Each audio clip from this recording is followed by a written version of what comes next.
La chronique économie avec Valais, les Alpes sources.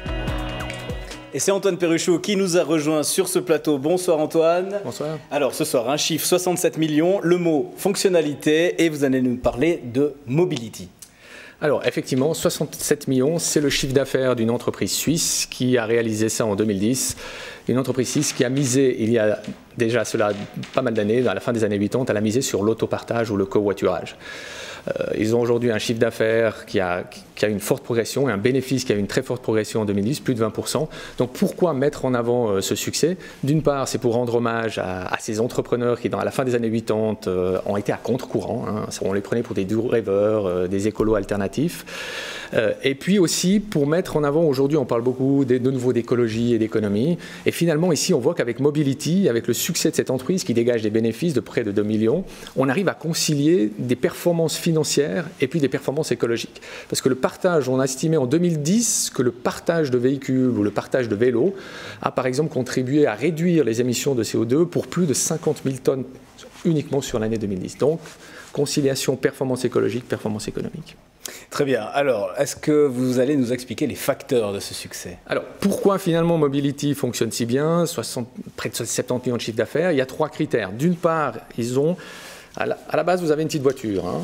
On a une petite voiture, tout le monde aime bien avoir sa voiture, la posséder. Et eux, ils ont remplacé cette voiture par une carte. En disant finalement, vous accédez plus à votre voiture privée, mais vous accédez à une flotte de voitures. Donc le premier critère, c'était la convivialité. Une carte à puce qui permet d'accéder à cette flotte de véhicules partagés.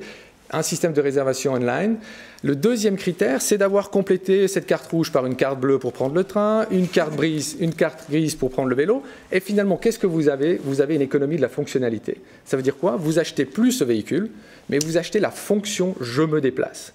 Et en plus, cette fonction, vous pouvez la modéliser, vous pouvez prendre le mode qui vous plaît, je me déplace en mode luxe, je me déplace en mode famille.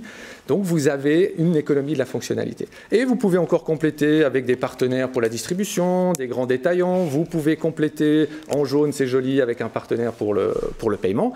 Et finalement, toutes ces cartes, vous créez une espèce de nouvelle économie qu'on appelle l'économie de la fonctionnalité, où on rentre dans l'âge de l'accès. On accède à des fonctions plutôt qu'acheter un produit ou un service. Alors la fonction, ça peut être je me déplace, je me nourris ou je prends soin de moi, par exemple. Mais là, toutes ces cartes que vous avez en main, ça ne fait pas un peu trop de cartes pour cette fonction je me déplace? Alors bon, c'est sympa les couleurs quand même, ça fait beaucoup de cartes, mais effectivement, l'avenir, c'est de les faire disparaître.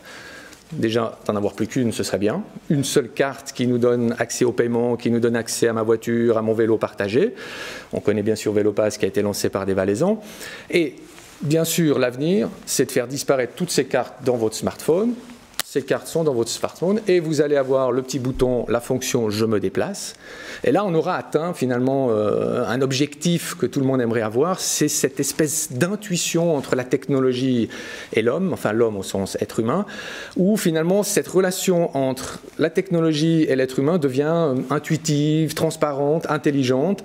Et puis on rentrera alors vraiment dans l'âge de l'accès. Et ça, je pense que cette interface technologie homme-machine, comme vous appelez ça à l'IDIAP, ça doit sûrement ça doit vous faire plaisir et on compte sur les chercheurs de l'IDIAP pour encore améliorer cette interface. C'est demain ça va arriver prochainement? Oui, alors bon, c'est déjà là pour ce qui est de mobility ou de la notion d'accès. Maintenant, faciliter encore un petit peu plus la manière avec laquelle l'être humain va interagir avec tous ces services qui lui sont proposés. On travaille, on continue, mais les améliorations sont déjà là un petit peu au fil du temps.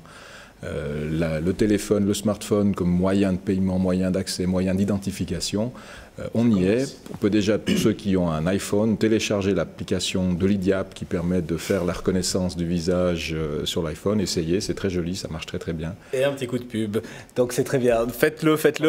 Et pour revoir la chronique d'Antoine Perruchot, c'est canal9.ch et puis plus de compléments sur le site hevs.ch/Eureka. Merci beaucoup Antoine et à très bientôt pour une prochaine chronique. Après la technologie, on va parler musique et culture avec Onésir Rittner.